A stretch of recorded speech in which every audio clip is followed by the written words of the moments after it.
Hello, this is Storybooks channel. New videos are posted every day. Subscribe and click the bell. In a small room with yellow floral wallpaper stood two people, a short woman with gray hair and hard facial features. She had an eagle nose and thin lips. The rough, heavy stakes on her chest bounced every time she opened her mouth and uttered sharp, whip-like words. "Will, do you realize we can't live like this anymore?" The woman asked, throwing back her head. "She's in our way." The man looked at his mother with defiance and guilt. His soft facial features had become quite pitiful. His hands were wringing helplessly, and his eyes were looking anywhere but at his mother. "She's my wife. Mom, you don't understand." The woman splashed her hands. "Oh, I don't need a wife. You wouldn't go left if you cared about her. And I'm not going to clean up after her. She's a vegetable. And you heard what the doctor said. She won't last more than a year. What's the point of doing anything? I think I'll be fine at her grandmother's house. She'll remember her homeland and her childhood." Will shook his head uncertainly. "Besides, she'll have a decent inheritance when she dies. That could make things better for us." So Will looked thoughtfully at his mother, sighed. The next day, all the bags and suitcases with Will's wife, Nancy's belongings were ready. Nina, the girl's mother-in-law, put them out in the hallway, grinned at the sight of the confused daughter-in-law. Nancy was a petite, cute girl and with blonde hair who sat in a stroller. At the age of 27, she was struck unexpectedly by a stroke and became disabled. Nancy lost not only the ability to move but also to speak. She sat almost constantly in her wheelchair and remained silent. Nina cared for her daughter-in-law while Will was at work at an insurance firm. At times, it seemed to Hope that her husband was deliberately staying late at work to avoid coming to see his helpless wife, who couldn't even go to the bathroom on her own. It should be said that Nina never really liked her daughter-in-law. She did not like Nancy for her ambition and her desire to achieve a lot. She thought that a girl should support her husband and not run around all day doing the business of the firm where she worked. Nancy was an assistant to the general manager of a large firm. In time, the girl wanted to achieve a promotion and get a permanent position. Ideally, she wanted to have her own business. However, she had neither money nor a decent occupation yet.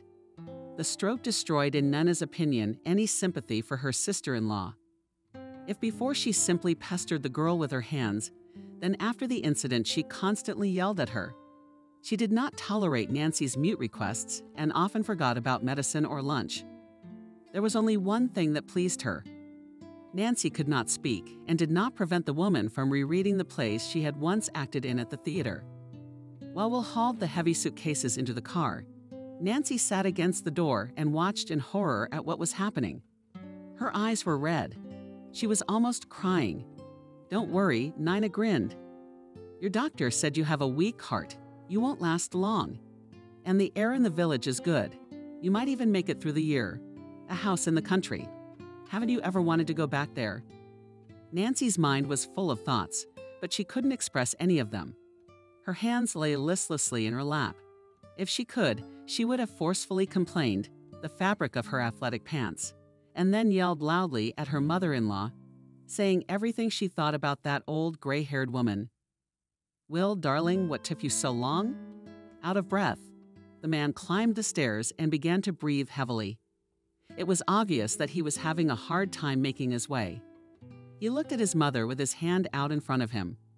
"The elevator broke down in there. I had to carry all this stuff from the 20th floor.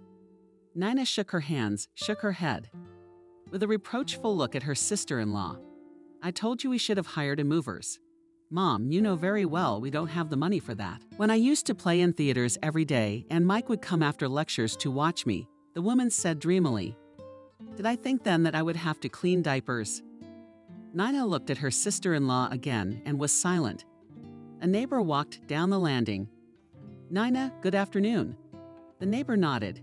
Nina smiled widely. "Betty, hello. We're taking him to a boarding house for a day of rehabilitation. The doctor said it should help. It must be expensive." Betty shook her head. "Oh yes, very expensive. But we'll have to tighten our belts," sighed Nina. "I can't leave my sister-in-law untreated. She's done so much for us." Betty said something else and went to her apartment. The smile and pitying expressions fell off his face. She turned to her son and frowned. "Let's hurry up before the whole entryway finds out about our plans. Told you we should have done it. Early in the morning, Will took the suitcase in his hands and went to the circus. It's freezing in the morning. It's fall now. Do you want me to freeze all my limbs off?" asked the man, and without waiting for an answer, left the apartment, leaving the indignant mother behind. Will was the only and favorite child in the family. Nina and Mike had given birth to him at a late age and were devoted to him. A professor at the University of Law and a star of dramatic theater put aside their own affairs and took care of their son. The result of this hyper-parenting was a frail Will, who at almost 40 years old lived with his mother and worked a low-paying job where he was bullied by his boss and disliked by his coworkers. Almost 40 minutes later, Will had finished carrying all of his belongings and Nancy herself. He put the girl in the back seat, folding up her stroller. Tears were streaming from the girl's eyes. She was breathing heavily. Her eyes looked at her husband with incomprehension and languor and hope. "Yes, calm down, please," the man whispered quietly, adjusting his belt. "You'll have a neighbor looking after you there. We'll pay her out of your money, of course." Nina cut in. Will shrugged and nodded. "We're not exactly strapped for cash right now, as you can imagine. So yes, of yours, you'll be better off there." Nancy looked at her husband with unblinking eyes, trying to see in his pale face even a crumb of pity for her or unwillingness to do what he was doing. There was none of that, however, only constantly looking around for people who might see the crying girl and the man carrying her to the car. The car pulled away from Will and Nancy's house. At exactly 12 noon, Nina waved goodbye and went home to reread to the ground, read out a new playbook to imagine going on stage and being greeted by the applause of admiring art lovers. Will sighed a sigh of exhilaration. He tried not to look in the rearview mirror, where he could see the girl's puffy eyes sitting levelly behind him.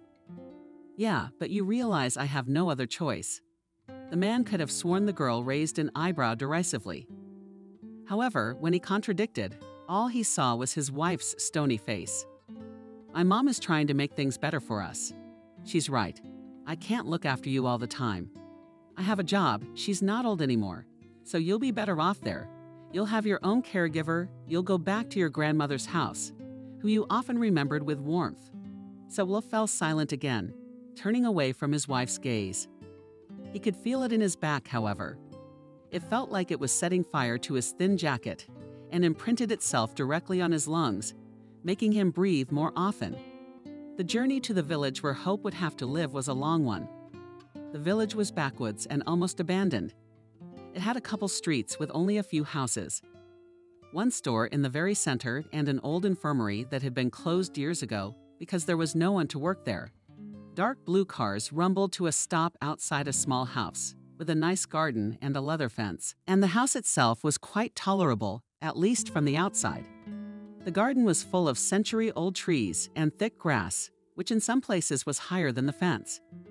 In front of the window was an old bench on two small fields, with someone lying on it, while Will was getting his wife out of the car and sorting out her stroller and things.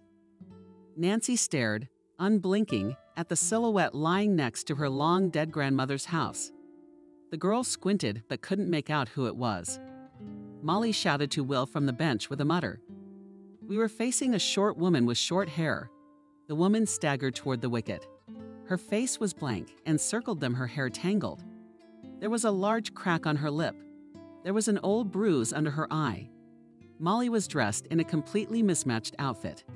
A yellow t-shirt with some inscriptions in English, green short pants, completely inappropriate for the weather, and pink panels, tires and shoes with rhinestones. "Will," the woman shrieked. "You're so early," Molly stammered. Will frowned and turned to his wife. "This is your nurse. Nancy, I'd like you to meet her. Her name is Molly. She's going to take care of you now." In confirmation of the words, Molly nodded and staggered away. If Nancy could, she would definitely roll her eyes. The situation seemed monstrously ridiculous and horrifyingly scary to her. Will unloaded all the suitcases from the car and even carried them into the house. Slipped Molly a thin envelope. It clearly didn't contain much. From the look of her, though, it was enough. Then the man stopped in front of the stroller and sighed. Nadia, well, that you are not satisfied, I'm sure. You're smiling in your heart. This is your childhood home. The man circled his eyes around the nice grounds and the wicket that crumbled right in his hands. Fresh air, constant care. What more do you need to be happy? Nancy wanted to say 1,000 options that would make her happy. However, per usual, she remained silent. Glaring angrily at her husband, her every glance carried more thought than anyone could put into words. Will realized it and even had a little worm of conscience in his soul. But then his mother's words and the numbers on the cards came to mind, and the worm was silenced, anticipating the taste of his wife's money. Will got into the car and waved to his wife through the window. Molly moved closer to the ward, waving to the man. Don't worry, Will, everything will be fine. The man gave another strained smile and the car pulled away from the ill-fated house, leaving Nancy alone with an empty grown house and an alky who reeked not only of booze, but of everything you could find in the village. A year later, Will, you seriously never once checked on your wife for me. Glanced at the calendar, grimaced and said in a year, are you a fool at all? And who brought you up like this? How do you know? Suddenly she died a long time ago, or worse? On the contrary, got up from the wheelchair.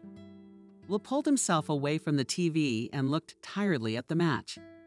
He'd just come home from work and casually mentioned that he'd never gone to see his wife. Nina was shocked and outraged. Molly calls me every week, everything is fine there. I give her money every quarter. Calm down. Nina hummed and walked over to the couch where her son was lying on, grabbed the remote, and turned off the ill-fated box. When I talk to you, you should only look at me loudly and a little dramatically, the woman pronounced, shaking her head, an intricate high-pitched tarot. Molly, is this even who is the boo you left watching over your wife? Are you even sure she's watching her and not drinking on the money I give her?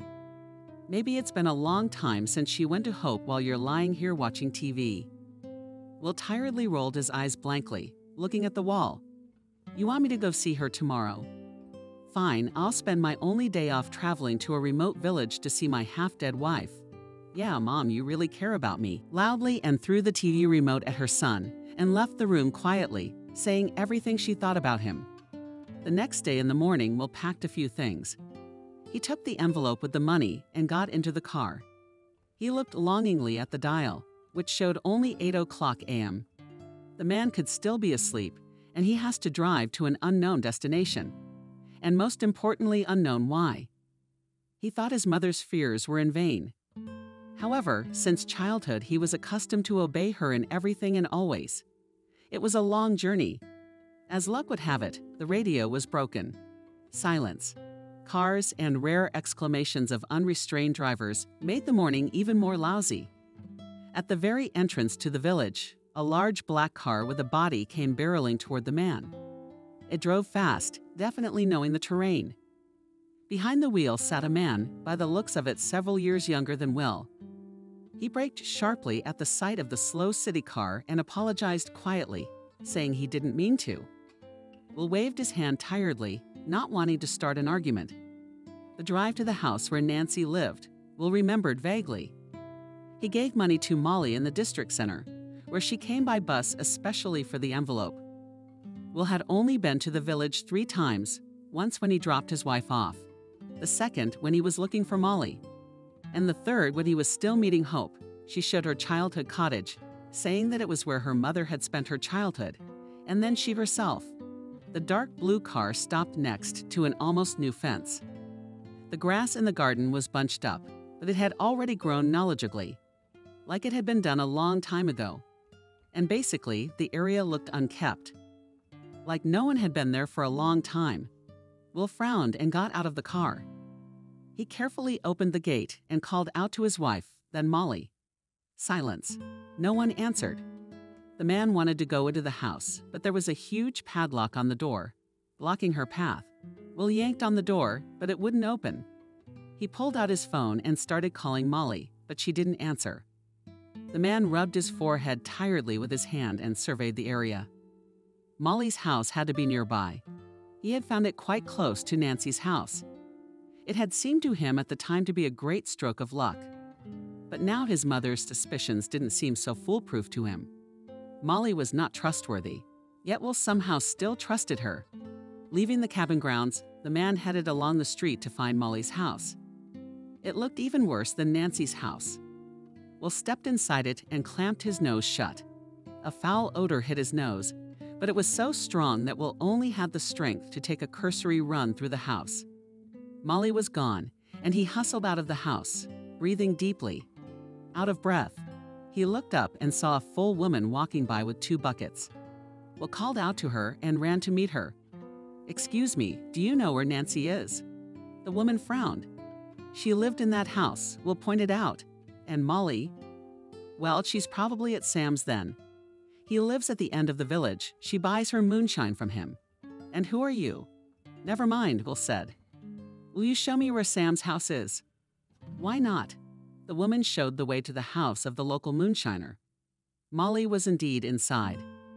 She sat at a huge round table and sang a yellow-colored drink, from which the aroma spread in all directions. Will picked Molly up under her arms and led her outside, where Nancy asked Molly, somehow brazenly and loudly, for her trying tongue. She seemed to stare in front of her and saw nothing. "My wife, where is Prometheus Alki?" "On the girl. It is so necessary. Doesn't live far from here." "Show me," ordered Will. Molly grinned, raising up, not listening hand. "What's in it for me?" Will Evil pulled his wallet out of his pocket and took out a few bills, sleepily handing them to Molly. She counted the money and nodded contentedly. Then she jumped out of the man's tight grip and flew into Sam's house. She came out of there without money, but with a large bottle of her murky yellow drink. "Let's go," the woman waved her hand and pointed ahead, trying not to fall over. Will headed out following. The woman led him beyond the expanse of the street. They walked along the empty road for a long time. It seemed to the man that Molly had decided to confuse him. He wanted to yell at her, but in the distance showed the roof of an unknown house. The closer Will and Molly got to it, the more he marveled at the size of the house. Compared to the rest of the buildings in the village, it seemed enormous. 3 stories of balcony, a huge garden. Several cars and farm equipment could be seen in the backyard. Molly stopped not far from the iron gate of the house and pointed straight ahead. "Get it, sign it," she nodded.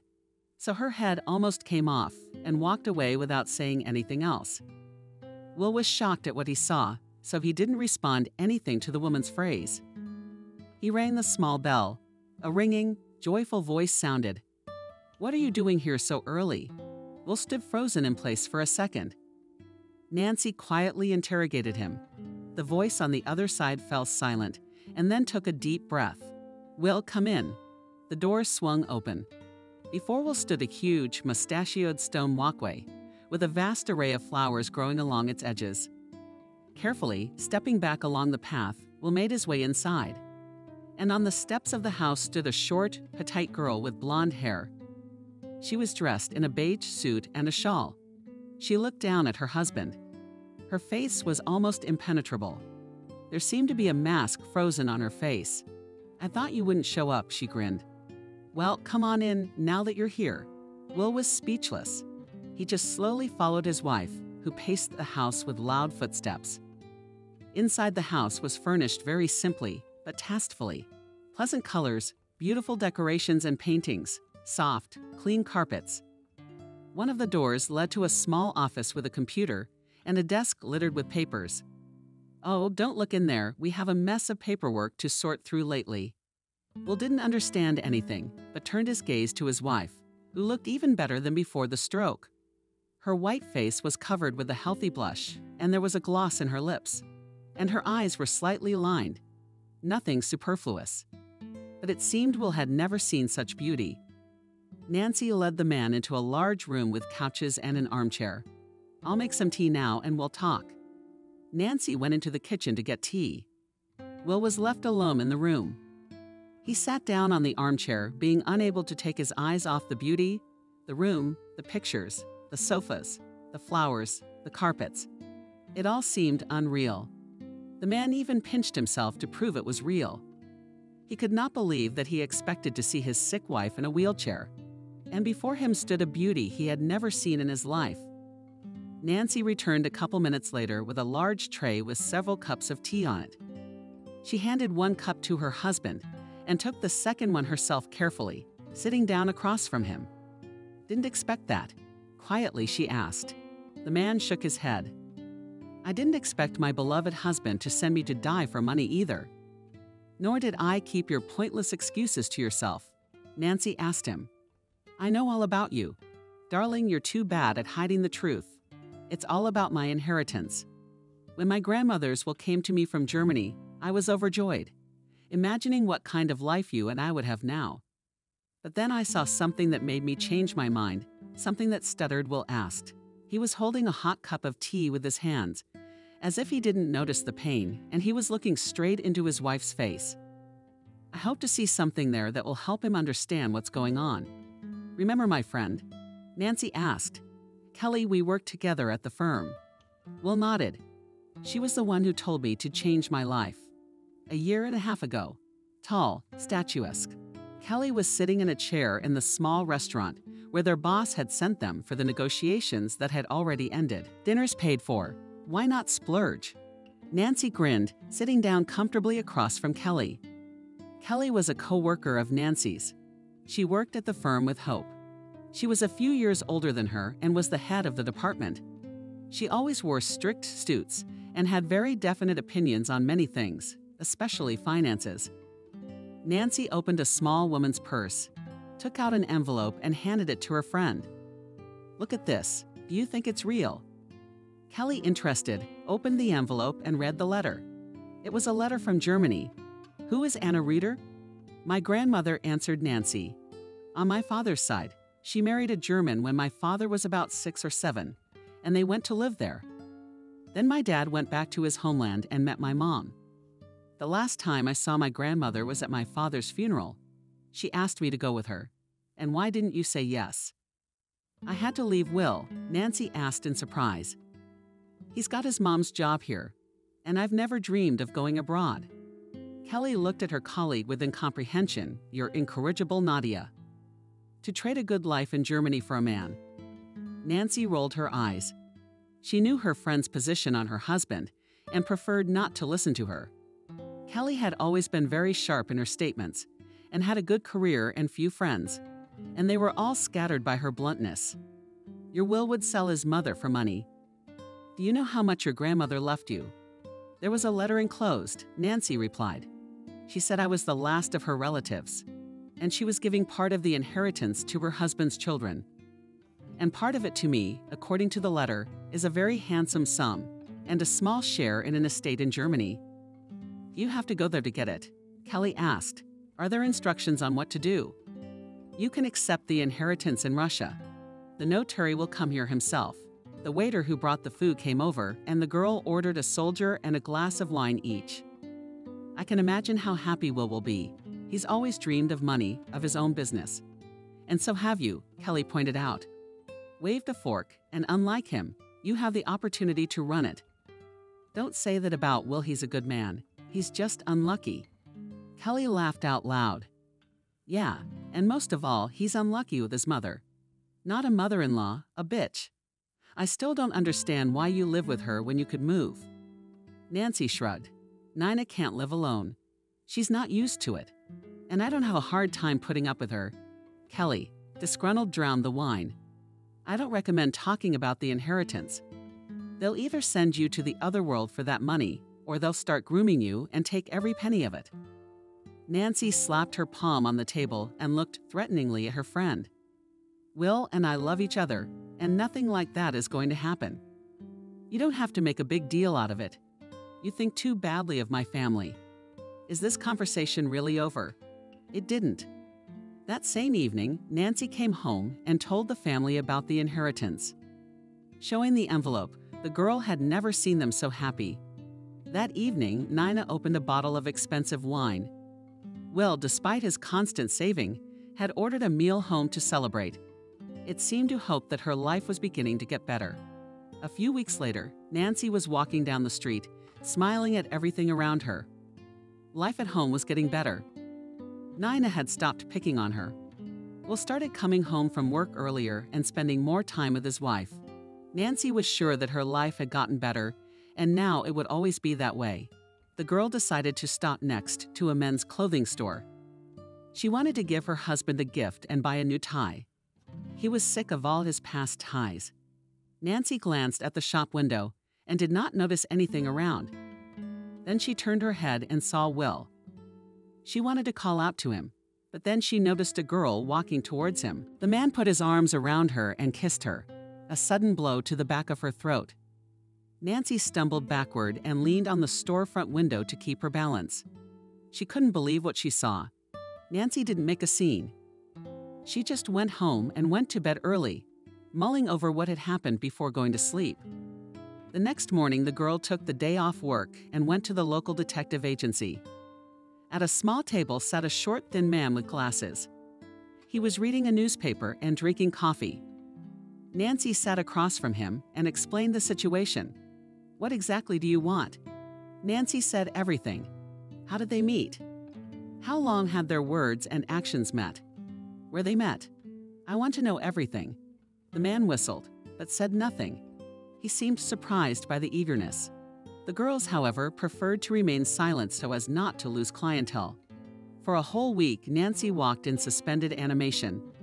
She was hesitant to tell Kelly the truth, not wanting to hear her say she was right. But it had to be admitted, Kelly was indeed right. It was like she'd always seen right through Will. Not wanting their relationship, she refused to be a witness at the wedding, which really hurt Nancy. Soon they made up, but the residue on the girl's soul remained until now. Only now she began to understand her friend, who only wanted to get through to her.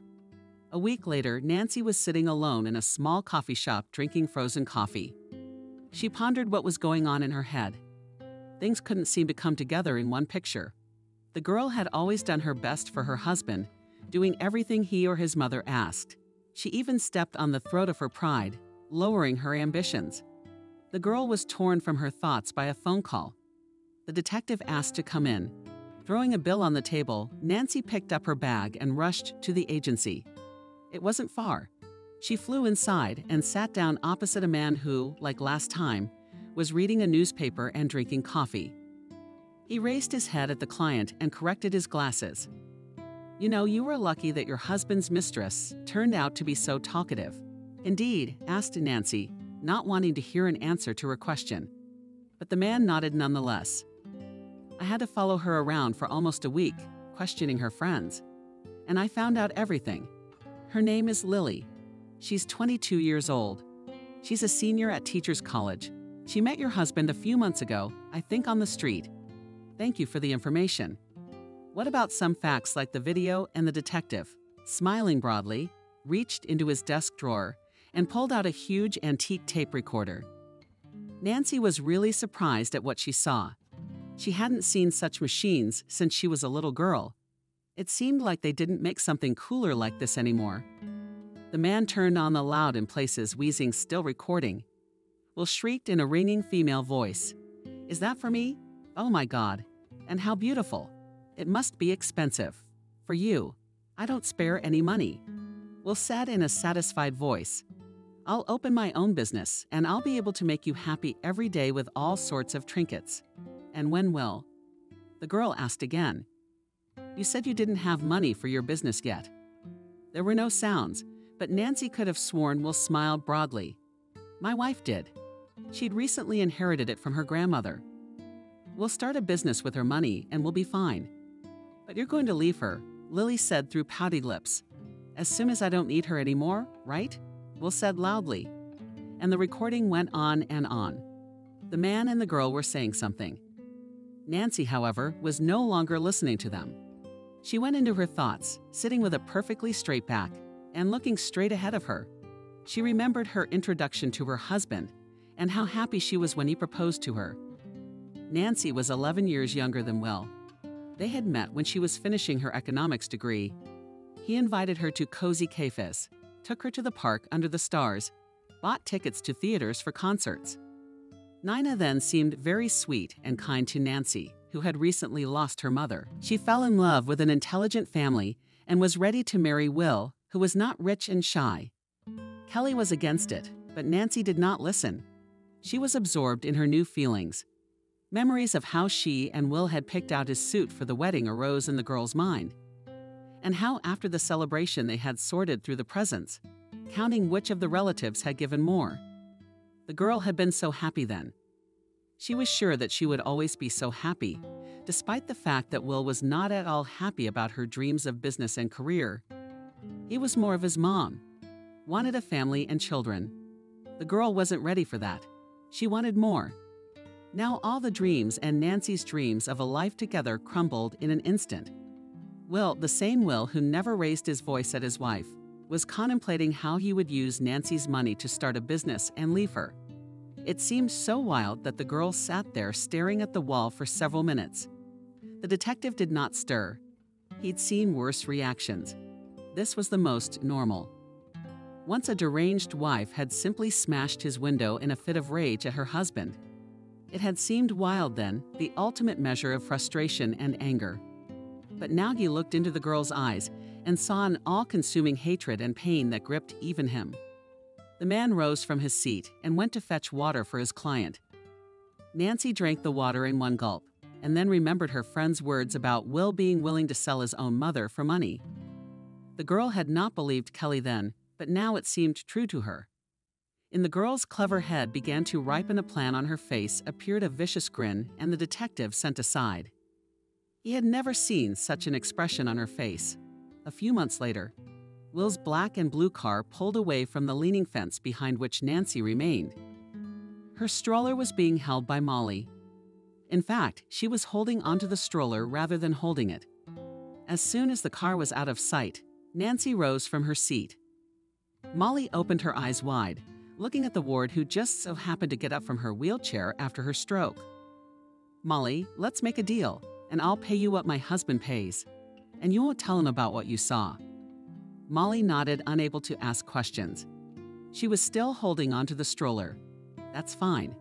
You and I are going to be great friends. Here's your first installment." Nancy held out a few bills. "You'll come back every month and I'll give you money. You in turn are to inform my husband that my condition is unchanged and he doesn't need to come." "I see." The woman nodded, snatched up the bill, and without saying goodbye, walked away. And Nancy went into the house to change her clothes. Inside the old cabin, everything was covered in dust. The furniture was covered with cloth. There was trash everywhere, and one window was broken. Children must have tried to climb in.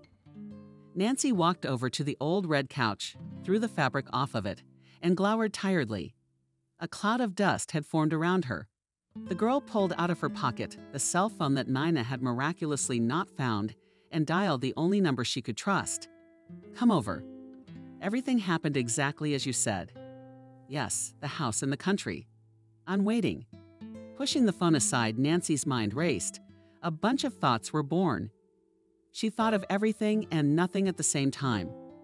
An hour and a half later, when Nancy had already cleaned the house, changed her clothes, and prepared the food, the door opened and a tall girl in a strict blue suit walked in. She had a small bag of wine and takeaway in her hands. "I don't care for scrambled eggs." Kelly grinned, nodding at an old, dirty skillet that was covered in a layer of grease, so thick it was probably impossible to clean. "It's a good thing you grabbed the avalanche. I certainly wouldn't have made it through the day without it."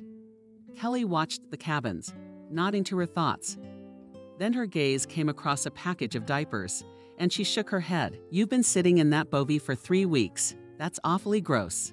"Yeah, I couldn't agree more. But you know what stressed me out more?" Nancy asked, pulling dishes out of the cabinets. "What?" Kelly was wiping down tables and setting up food containers. "Nina only changed my diaper once a day. She didn't seem to notice that I only went to the bathroom once a day. She was so caught up in her novels that she didn't hear me get up and walk around the house." Kelly laughed. "Leave the house for a few days. She certainly wouldn't notice. The main thing is to put a photo album next to her. That's for sure."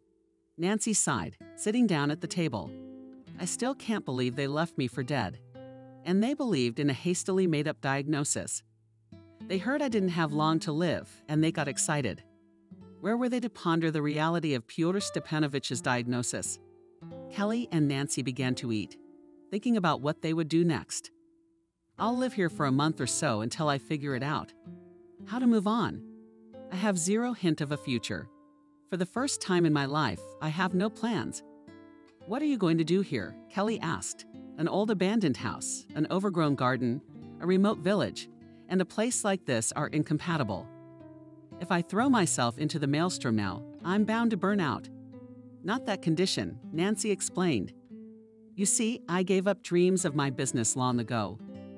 All the developments and ideas have long been dusty somewhere in the back of the apartment. Yes, and as it seems to me, everything has long been irrelevant. I'll live here divorced. Maybe I'll think of something. I haven't had a vacation in a long time. Kelly shrugged. She didn't know what to say to her friend for the first time, and she had no words. She didn't like Will, on her own without knowing why. It had been a stupid thing to do, and she'd refused to be a witness. She didn't think he was capable of such a thing, though. She joked about him being willing to sell out his own mother. To her, Will seemed like a spineless guy, incapable of doing anything but writing insurance. But he was able to leave a man to die. And not just any man, but his wife. It seemed kind of wild. Kelly slept with a friend the first night in the house and went home the next morning. Nancy quit her job, but she didn't. And she didn't have a rich inheritance from her grandmother. Nancy started the new day with a cold shower. Her grandmother's house had water and even gas. Her parents had once made all the comforts of home for her grandmother. But she died soon after, never being able to take full advantage of them.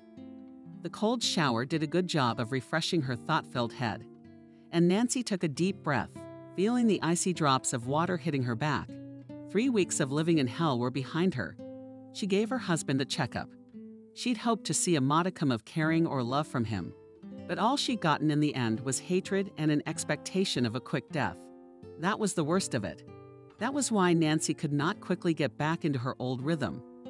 The familiar life was over. She needed to cheer up.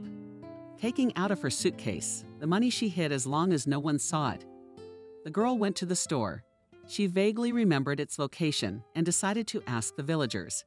It was early morning, and everyone was going either to work or to the vegetable garden. It was chilly outside in the fall, especially in the morning. And Nancy was more comfortable tangled in an old coat found in the closet. The store could be found without the help of passersby. It was exactly the same as it had been 20 years ago. The girl grinned at the sight of the familiar multicolored signs and a cloudy window, through which the counters and a full saleswoman in a blue apron were visible. Stepping inside, Nancy breathed in the familiar smell of fresh bread and lemonade, which the saleswoman loved. The woman's name was Miranda. When Nancy was little, she had just started working here. Now she was probably in charge of the store. Aunt Miranda, hello. Do you recognize me?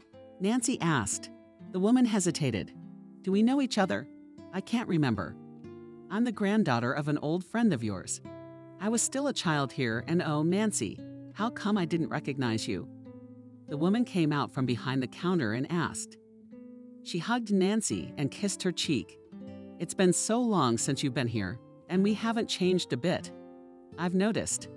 Can you sell me some groceries? Been here for a long time. Most people in the village have their own gardens. David always sells cheap. Ask for directions. He's not far from the store. Miranda was silent. Her words were interrupted by a bell, and a man burst into the store. He was dressed in dirty clothes. His face was very serious. He pushed the clothes away from the counter and said loudly to Miranda, "Give me 2 bottles of mineral water, and you should have an order left here. A box of medicines and pest repellents. We'll have to plant for winter soon. There's nothing to treat. Nick, can't you see there's a visitor here?" Miranda asked sternly. Nick glanced at the girl and dismissed her as a city girl. If it's necessary, let her buy it there, but I need it urgently. Nick looked at him sternly. Miranda. Nancy raised her hand in a conciliatory gesture. Let him through, Aunt Miranda. He seems to need it more. Miranda gave a disgruntled look and went off to fetch the box. Couldn't it wait just a few minutes? The man was tall. Black hair, his hands were workmanlike, and his gaze stern. Nancy hadn't seen men like this since she was a child. Despite the workmanlike, slightly untidy appearance, Nick was quite handsome and a young man. He was clearly in his 30s, but definitely not over 40. He looked at the girl, squinting his eyes. "And you are so principled," roughly asked the man. "I'm in no hurry, of course, but even in the city the queue is observed. And there, believe me, they are in a hurry much more than yours." Nancy grinned and turned away, feeling the piercing stare of the man's eyes. Miranda came out with a heavy box and handed it to the visitor. "Take it. The mineral water is over there." She nodded to the far corner, where there was indeed mineral water in plastic packages. "You'll give it back later, won't you?" Nick nodded, picked up 2 bottles of mineral water, and left the store without saying goodbye. "Who is it?" Nancy asked Miranda. The woman waved her hand and went to the shelf of corpses. "A local farmer. He inherited a small house and cattle from his father about 8 years ago. He decided to take over the farm. Built the place himself, hired workers. He's doing the best he can. He wants to plant fields, but so far he only sucks up large vegetable gardens and sells products to our store. In the neighboring villages, he's not a bad man. He's a little rough. Nobody knows why." Nancy picked up several bags of groceries and carried them home. They were heavy and she could hardly walk.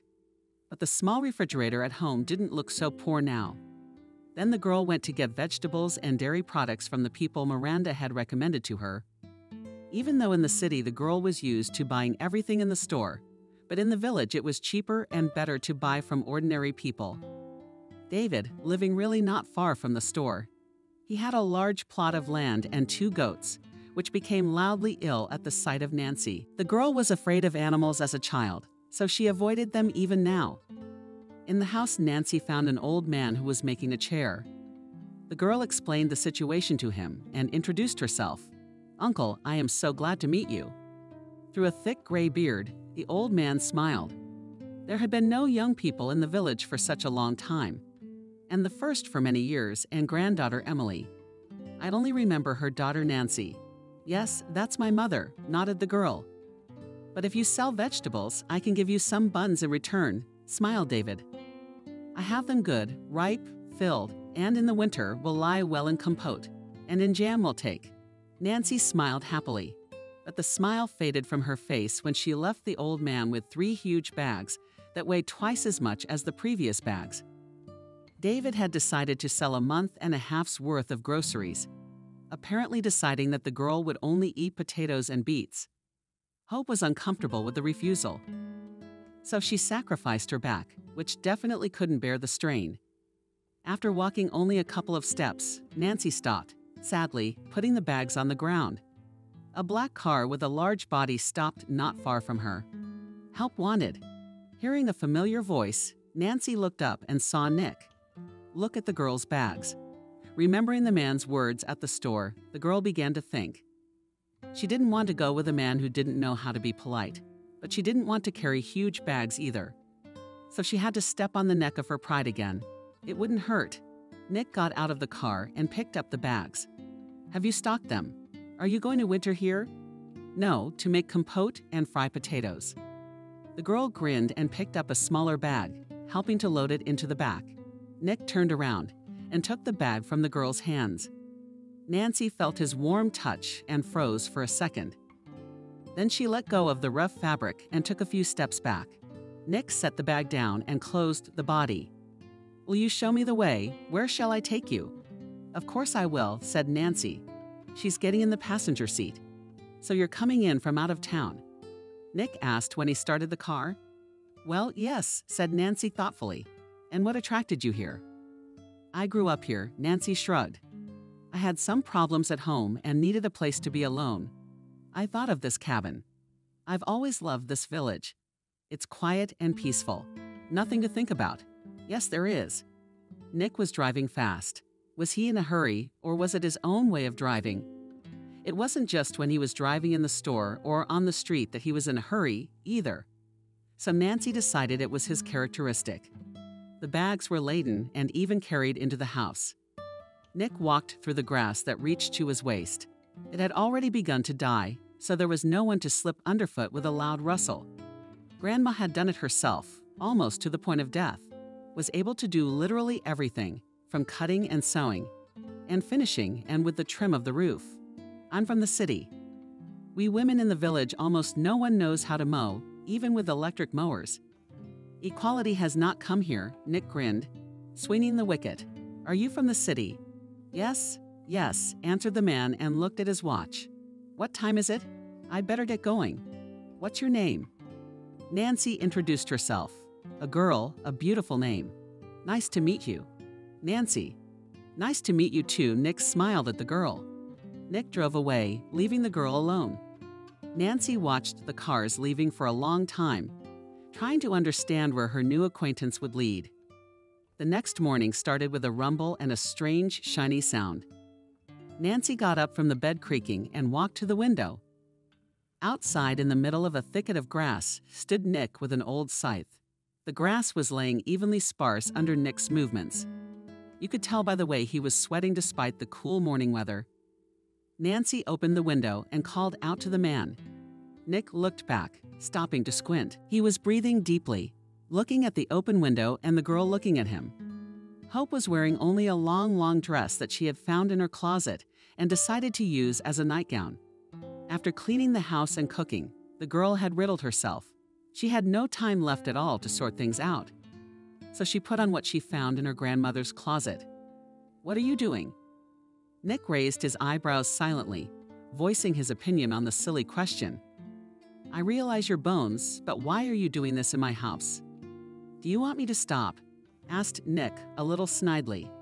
Looking at the girl, Nancy shook her head and closed the window, not wanting to continue the conversation any further. Besides, she noticed the look in the man's eyes. He was clearly considering her to avoid such situations from happening again. The girl changed her clothes and went to the small kitchen. Nancy decided to make pancakes. Of course, this early. She never got up and didn't want to cook anything. Besides, the fast-paced city rhythm had accustomed her to not eating breakfast. But she had to feed the unexpected assistant who had decided to come to her house early in the morning and work. By the time Nick was finished, which was clear by the halting sound of scythes, the pancakes were ready. Nancy was just about even with the last one, the pancake. The girl stepped out onto the porch and called out to the helper. Come in for breakfast. The man shrugged his shoulders, put aside his scythe, and went into the house. He was all sweaty and tired. You can use the shower. Nancy nodded at the bathroom and left for the kitchen. Nick, contrary to his hostess' suggestion, only washed his face. He came into the kitchen and sat down at the table. In front of him was a plate of pancakes and sour cream. Nancy stood next to the table with her arms folded across her chest. How much do I owe you? Nick raised his eyebrows in a questioning way. You didn't do it for free. For food. The man grinned and took a bite, a pancake resting on the chair. He looked directly into the girl's eyes, as if he wanted to read something in them. Well, since you don't want to accept payment, I won't impose. Nancy shrugged. I'm used to any labor having to pay.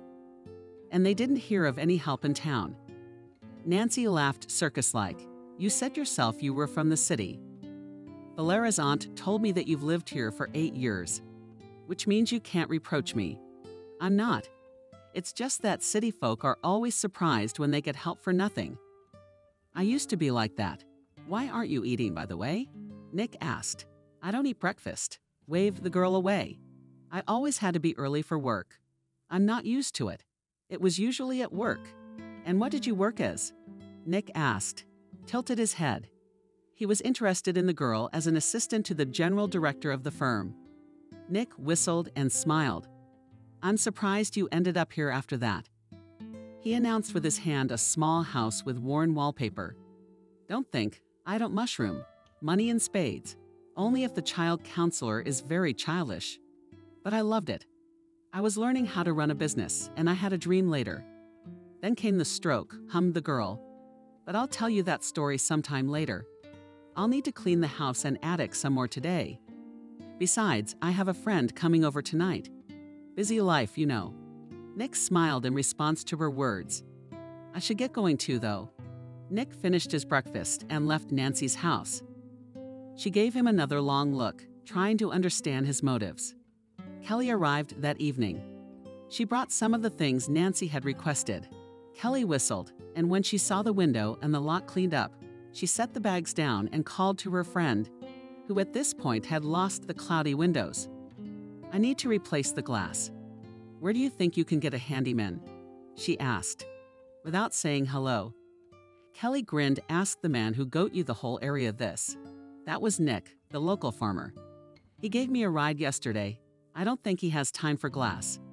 Nancy waved him off. "Well, he's already got time for the grass." Kelly shrugged. "What kind of farmer?" Nancy stopped rubbing the glass and invited her friend into the house. "If it's not too hard to peel the potatoes, they're under the sink. I can't do anything anymore." Nancy landed tiredly on the table and wiped her forehead with the back of her hand. Kelly threw off her jacket and picked up her knife. "So that's him with the farmer. I didn't know him. Before he came here 8 years ago. My grandmother died right around that time. He keeps a farm. He's got animals, different vegetable gardens. What else can I say about him?" "Rich," Kelly rebuked the girl. "Why?" Kelly was indignant. "It's very important nowadays." "All right, but what do you think of him as a man?" Nancy thought for a moment. "I don't know. He's kind of ambiguous. First, he was rude to me at the store, and then he thought it was a good idea to let me down.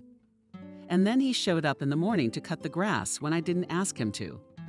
And then he refused to take my money. Maybe he liked you. Don't talk nonsense." Nancy waved it off. "He thinks I'm the town idiot. The way I figure it, look at him. Maybe for once in your life you'll have a normal man who knows he's a man." Nancy rolled her eyes but didn't say anything to that.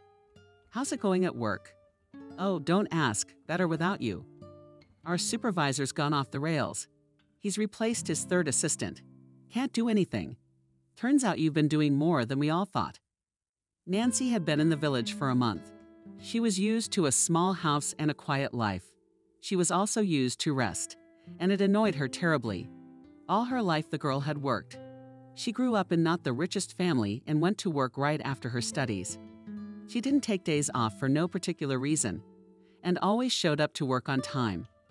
And now she'd been doing almost nothing for a month. Yes, Nancy spent the first week on the house. She tried to get it in human condition from the drive and all around. But then there was silence and calmness. The girl got up late, read books brought by Tatiana. She went to visit her grandmothers and listened to their stories from her youth. In addition, Nancy could not get rid of the thought that she was constantly meeting Nick. The day Kelly arrived, he overheard a conversation about glass, and the next morning he came to change it. Nancy fed him a round of applause. Then he fixed the wicket. The girl made him breakfast again. It went on like this several more times and became a habit. Nancy was no longer surprised at the early rumbling outside and the presence of the man under the window. And Nick went into the house as usual and sat down at the table. There were hardly any long and weighty conversations between them. He didn't give her flowers, didn't compliment her. He was just being there for her. It seemed very strange. Nancy wished with all her soul to understand his motives. "Admit it, Nick, you just come to my place to eat." "I didn't say that." The man grinned, breaking away from the current screen.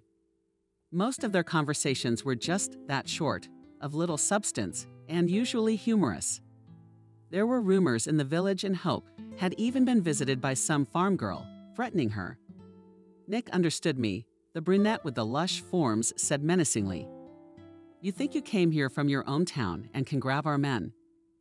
The stranger angrily tore a leaf off the tree and threw it at the writing Nancy standing on the porch. When Nick next came in, she told him the admirer's tale. "Were you frightened?" The man grinned, but there seemed to be a touch of seriousness in his words. "I wasn't afraid of country broads yet. I've been threatened by big grown-up uncles. When I worked in a large firm, I once refused to sign a contract instead of the boss. They almost killed me right there.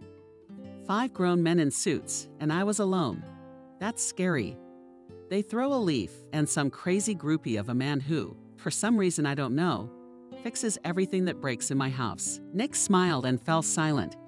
You're not much of a talker, are you? The man nodded. Can we switch to you then? We don't seem to have such a big age difference. Nick agreed to the girl's suggestion and walked back towards the grove. Nancy grinned. It was the first time she had ever seen a man who didn't want to talk. One day, Nancy was walking through the village. Nick hadn't come to see her in a long time, and she assumed he was fed up. She went for a walk to unwind. Well, still somewhere deep down in her soul, she hoped she would meet Nick on the way. For some reason, she really wanted to see him again. She was so used to his strange silence that she almost missed him. The only thing she met in the village was a bunch of men running around. They were talking about something. Nancy approached Miranda, who had come out of the store and was looking anxiously into the distance. What's what? What's wrong? The woman put her palm to her face. Yes, Nick's firm is breaking up. Something's wrong. Something's wrong. Our men and women are in a state of distress. They may be out of work. Where else can we find work in our village? Oh, trouble is trouble. Nick has always struggled to stay afloat. He's been doing the best he can. But this one's not right at all. Nancy frowned, looking off into the distance. Can you tell me the way to Nick's farm? Miranda explained how to get to Nick and his work. His farm was at the very end of the village. It was a big, long building from which you could hear the cows mooing. Somewhere there were women in aprons walking around and carrying buckets. There were men in the backyard. Behind the farm were large vegetable gardens. Now in the middle of fall, they were empty. Nancy asked a woman passing by where Nick's office was and went there. The man's office was small, even one might say quite tiny. There was a desk and a table in the middle, a closet in the corner, and a small window in the wall, through which crumbs of light penetrated. Nick himself stood in the middle of the office, bent over the papers. He was mouthing something with only his lips, calculating on a calculator and making edits to documents. Nancy came closer. Nick, hello. The man turned around abruptly and sighed. Did something break again? He asked. Sorry, it's not a good time. No, replied Nancy. I heard you were in trouble and came to help with some paperwork. I'm fine. I can handle it. The man said a little harshly. She stepped closer and almost pushed Nick away. Taking hold of the papers, the man exhaled noisily and walked away, or I'll have to drag you out of here by force. Nancy raised her hand and looked closer. She had only glanced at the papers, but already she could see the huge sums and exorbitant spending, which for this small place relative to the city was simply unnecessary. Do you even have an accountant or a financial expert? I do quite well on my own, Nick repeated. I can see how you've been coping. Spending a fortune on nothing. You need an expert right now. And where am I going to get one? Nick asked glumly. Nancy smiled broadly and pointed at herself. I'm an economist by training, and I worked for several years in a firm where expenses and revenues were obviously bigger than yours. Nick waved his hand and sat down tiredly in his chair, leaving Nancy with the papers. It was late in the afternoon when it was already dark, and Nancy walked out of his office. The farm was empty. The workers had cleaned everything up and closed up. You're sure that if you remove these expenses, nothing will change. Why do you need a refrigerator and cameras and milk delivery 3 times a day? One is enough. It will be taken away, and the rest of the time it will be stored in the fridge. There's no point in driving cars around and spending a huge amount of money on it. Yes, and with many of the costs so very ineptly budgeted. Nick scratched the back of his head in confusion. I was actually a military man far away from me to the estimates of accounting. My father just always dreamed of having his own big farm and fields. So I decided to fulfill his dream, even though it was too late. He died late. Thank God he didn't, but he became seriously ill. I had to put him in an institution. I couldn't have handled him otherwise. I had to raise the farm from its knees. Nancy looked sympathetically at Nick as she walked down the narrow path. It was cool outside, the wind was blowing, but it felt like it couldn't be better. So peaceful and quiet. Right. What's the story about the stroke? Nick asked suddenly. Nancy flinched. At first she wanted to guffaw, but then she remembered that she had promised to tell. Noisily she exhaled. She began her story. That's when I came up with that plan. Remembered the conversation with Detective Nancy. Kelly helped put it into action. She found a doctor who would do it for a small fee. To say I'd had a stroke and I was going to die soon. They believed it quickly, as if without thinking I was expecting it. It was horrible. The 3 weeks I lived with my husband and mother-in-law backfired on me. I have any pity for them and sympathy. I was forgotten and unwanted. And when he took me here, I realized it was the end. Nick took the girl's hand and squeezed it tightly. Nancy looked at the palm the man was clutching in his hand and nodded in gratitude for the support. "Why don't you go back to town?" At first, I wanted to just calm down and wait it out for a while.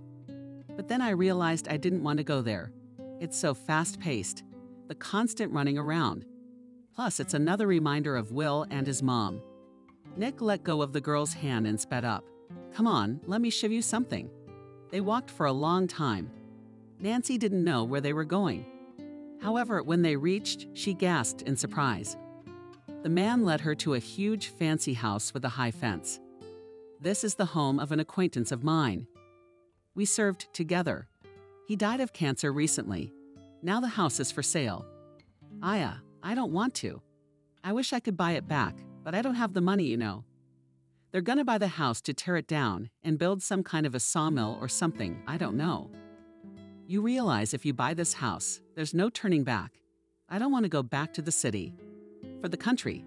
I'm too fast, too impatient for the city, too slow. That's the paradox. Here I can achieve something. Not there." Nancy stopped her gaze on the man's stern face, on his eyes that looked hopefully at home on his tightly compressed lips, and on the wrinkle-like forehead that Nick had in those moments when he was thinking about something serious. A determined light lit up in Nancy's eyes. She squeezed Nick's hand as he had done a few minutes ago and smiled. "You're going to make it for sure. I'll help. We'll get the firm off the ground, and you'll be just like your father dreamed. I promise." Nick didn't answer anything again, but that Nancy that was glowing in his eyes made him excited. He believed in the best. Nick and Nancy started working together. She helped him get the farm up and running, create new working conditions. They bought new livestock and equipment. Profits began to appear not only on the papers. The man was very happy about it. He gave the girl flowers several times as a sign of gratitude. Also, the tradition of fixing up Nancy's house had returned. He came almost every morning. She made breakfast. It was their ritual. A few weeks after the outing, Kelly drove over to the girl's house and dropped off the paperwork. "Are you sure?" she asked her friend. "More than sure," Nancy replied and picked up the folder. "There's no turning back," Kelly repeated Nancy's own words. "I know, and I'm willing to take the risk." Kelly remained silent, not wanting to argue with her friend. After what had happened, she tried to support her in any endeavor. Nancy clutched the paperwork to her chest and headed toward the farm. More equipment was due to be brought in today, so the girl hurried as fast as she could. Besides, she had some happy news. Nick the girl found as usual in his office. He was sitting at his desk and writing something. At the sight of the girl, he smiled and bloomed, and early, he said, pulling out a chair for Nancy. The girl sat down at the table and put the papers down. "Read it." Nick took the folder and began to slowly leaf through the papers. His eyes grew wider and wider with each page. The girl watched his reaction with secret fear and anticipation. Closing the folder, Nick set it aside on the table and lowered his eyes to the girl. "What did you do?" he asked hoarsely. "Did you buy a house?" Nancy nodded and stood up from her chair. She stood directly in front of the man, head cocked up and looking straight into his eyes. "You didn't want it torn down. It was your friend's house. And I promised you it would work out." "That's a lot of money," Nick exhaled. "It's my money. I do what I want with it. Besides, I like the countryside and the flow of thought," and Nancy broke off the kiss. "That's how you decided to get the house." Nancy grinned as Nick pulled away. "Is that what you think of me?" he asked huskily. "No," the girl exhaled. "I bought this house for us. If you want us to be, I think I'm in love." The man kissed the girl again. "Me too," replied the man and hugged Nancy gently. "The real one." Will sat opposite his wife and could not believe her story. His hands were resting on his knees and his eyes were staring straight ahead. He wasn't trying to see anything, he just couldn't turn his head in surprise. Are you telling me you made all this up to test me?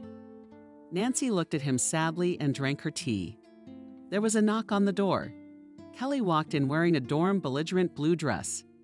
She looked directly at Will and grinned. So what did you tell him all about? Too bad I couldn't see his face. I was a little late. So you knew everything? Will bellowed. Kelly grinned. That was my doctor, the one I paid to diagnose me. You'd think Nancy would have done it all by herself. She loved you too much to do that. And here you were, breaking her heart, deciding you could treat her like garbage. Will pressed your lips together, and you know nothing. Nancy, I love you, Nancy. Nancy raised her eyebrows and grinned. And Lily, what doesn't suit you anymore? Or couldn't wait for you to open your business and shower her with gifts? Will opened his mouth to object, but at the last moment he stopped talking, realizing that excuses were pointless. But how dare you play such a trick on us with Mom? Will asked. She was so upset when she found out you were sick. Kelly and Nancy looked at each other and laughed. Nina ran ahead of everyone and shouted with joy that her sister-in-law was sick and would soon give up her skates. She was waiting for my inheritance. More than you. Will considered the house, then smiled broadly. You bought it all and earned it all. During your marriage to me, Kelly frowned, realizing what her friend's husband was getting at. She wanted to contradict him, but he opened his mouth again. Since you acquired this during your marriage to me, half of the property is mine, right? Kelly was a lawyer. She was well aware of the law and how these situations ended.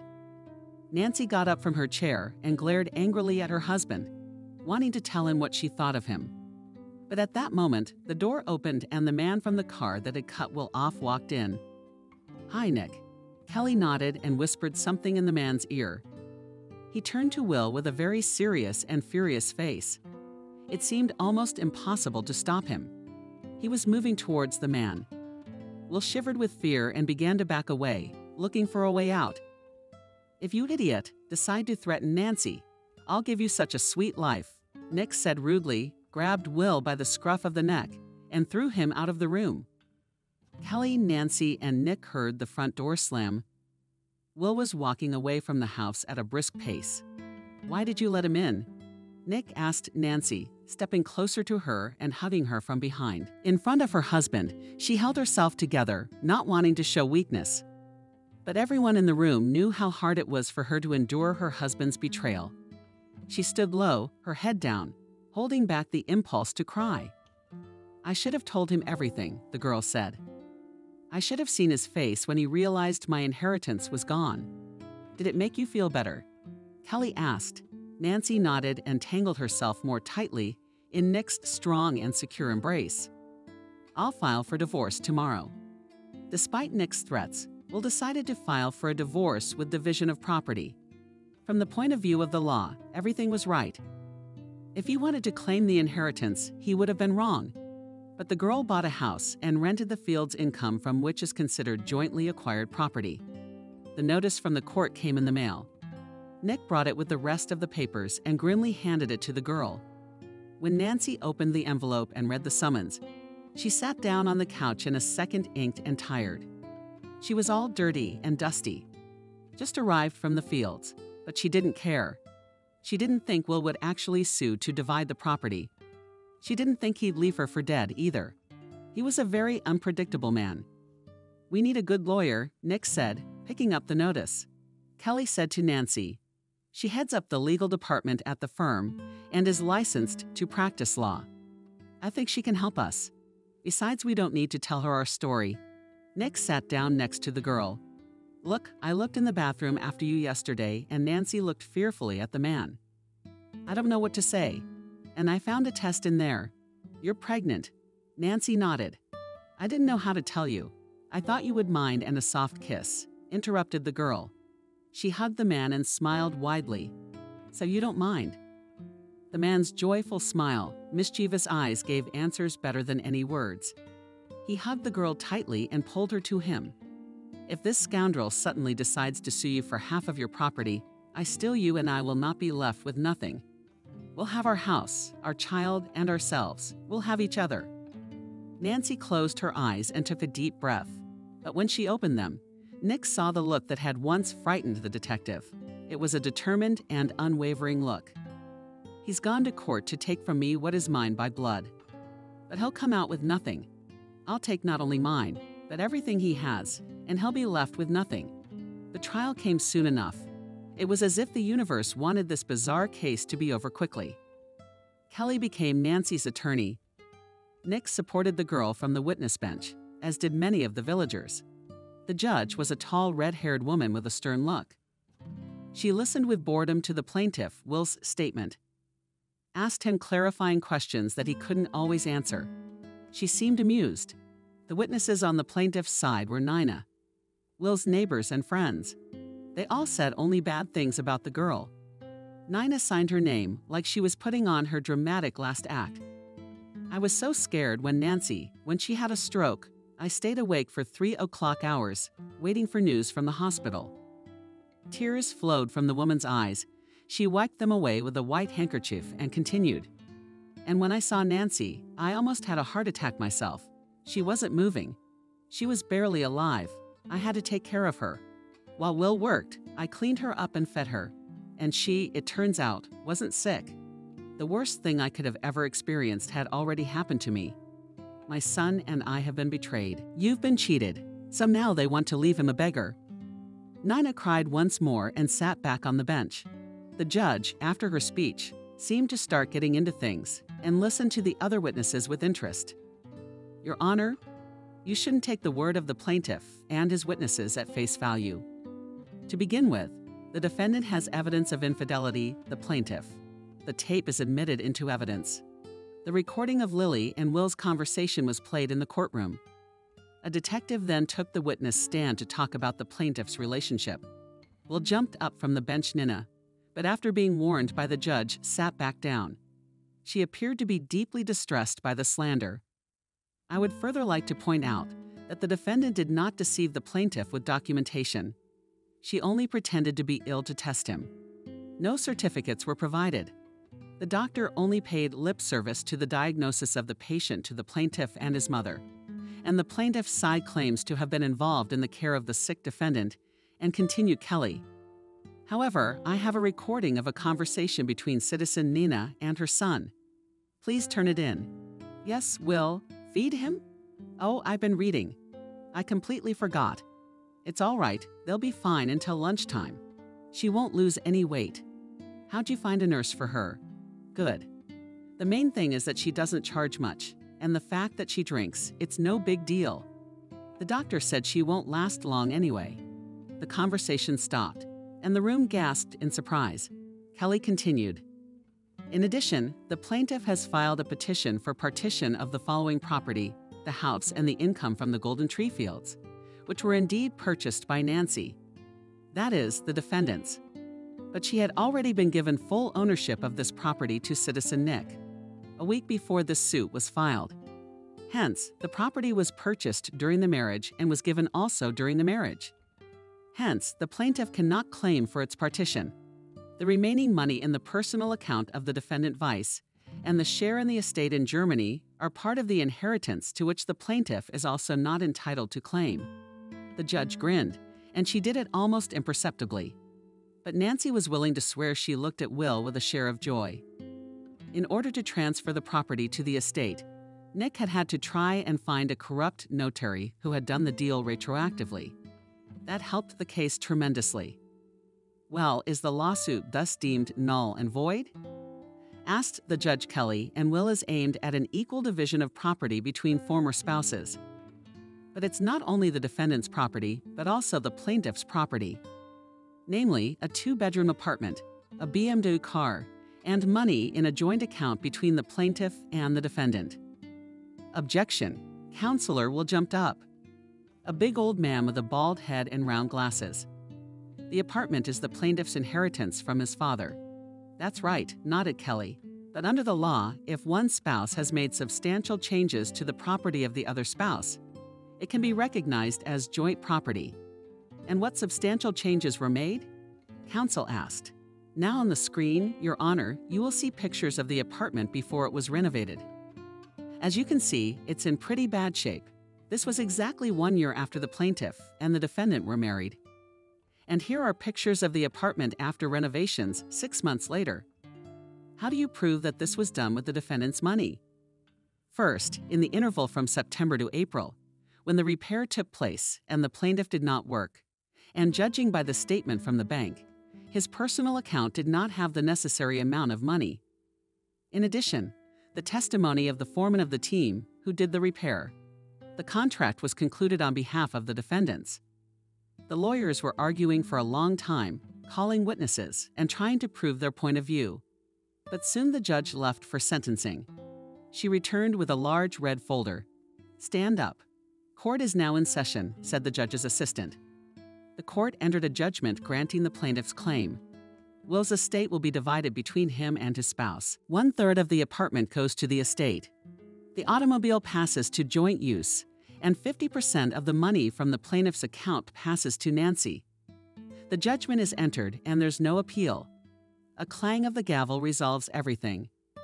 Will and Nina looked with anger and hatred at Nancy, who was being hugged by Nick. Kelly, smiling broadly, joined them. "I told you we'd take everything away from him." In a slightly strange and even obsessive voice, the girl said, "Is this rightfully yours?" Nick exhaled. "Not his, yours." "Got it. Now you and I have everything we've ever dreamed of," smiled the man. "We just need to have a baby and a house full of people," said Kelly, gathering up the papers. Will stretched out hopefully, looked at her belly. Kelly smiled quickly. "And you'll take the godfather, of course." "Do we have a choice?" Nick asked. "None," smiled Nancy and hugged the 2 dearest people in her life again. She was definitely going to be okay now.